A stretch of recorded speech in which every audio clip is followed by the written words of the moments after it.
would have thought they would have come on then. Sure did.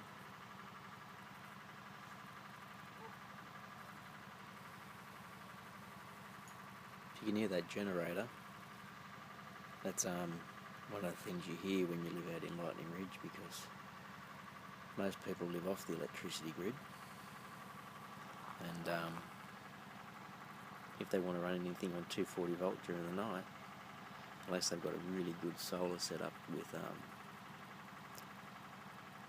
good batteries, that's what you got to do.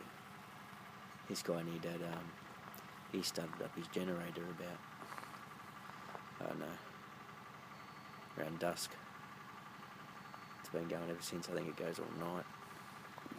It's not so loud inside the camp, but when you're outside, a bit loud.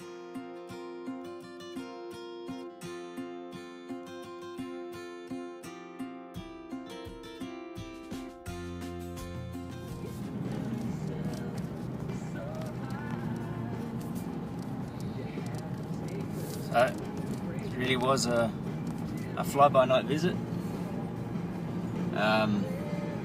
Just noticed a whole stack of markets or something on at the visitor centre, but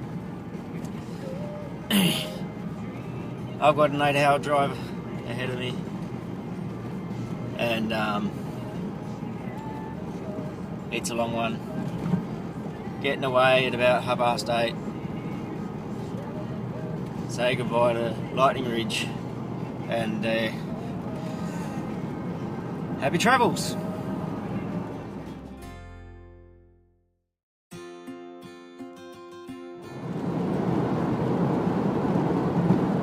Out onto the highway, farewelling Lightning Ridge and heading towards Sydney. Long drive ahead. Here's where we were yesterday. There's Stanley and the little rest area.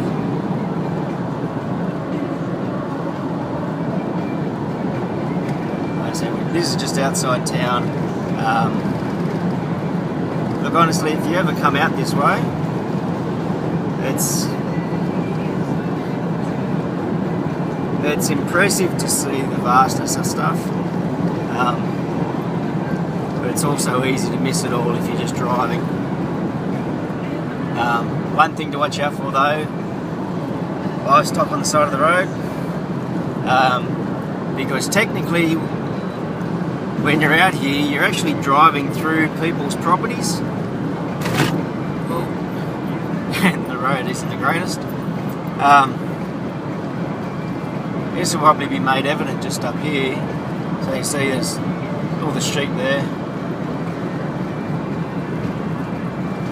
and we're about to come up to a cattle grid just here.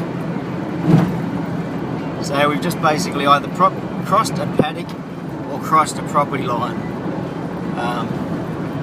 So that's one thing to be aware of, that when you're up here, the fact that there's livestock along the side of the road, it's because you're driving through the middle of that paddock.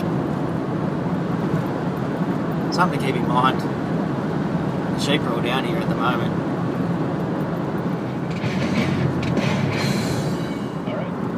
Just wanted to make a bit of a point about being aware of the livestock, and not just the livestock but the other animals around here.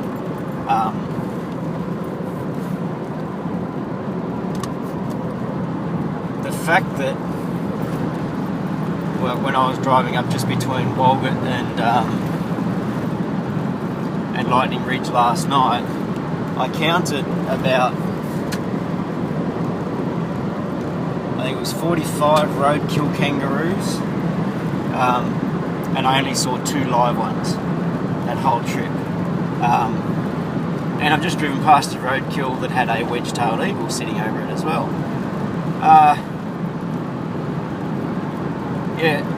Walgett to Lightning Ridge is only 80 k's, and 45 roadkills in between those 2 towns. It's more than 2 per kilometre. They're usually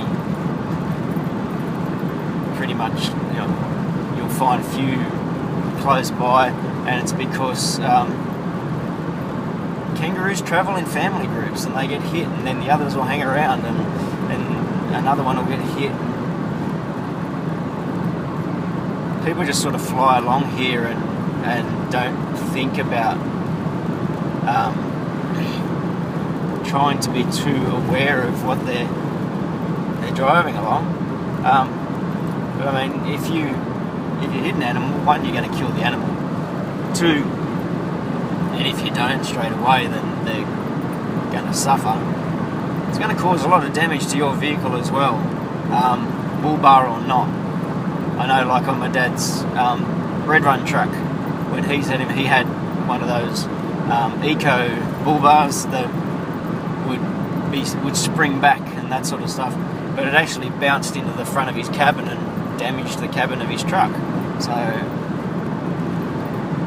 if you're not somebody who's even going to think about the welfare of the animal,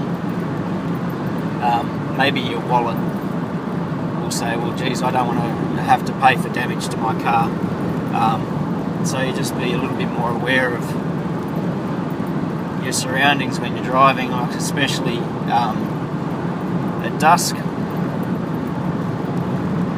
which is probably why I'm recording this now in the morning, because I was trying to be aware while I was driving at dusk, or coming up to dusk, and just checking around and being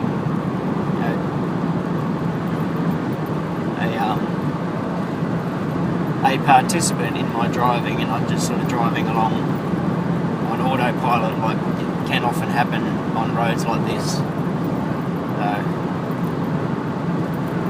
I guess that was more than 2 cents worth. That's part of my view on that sort of thing up here.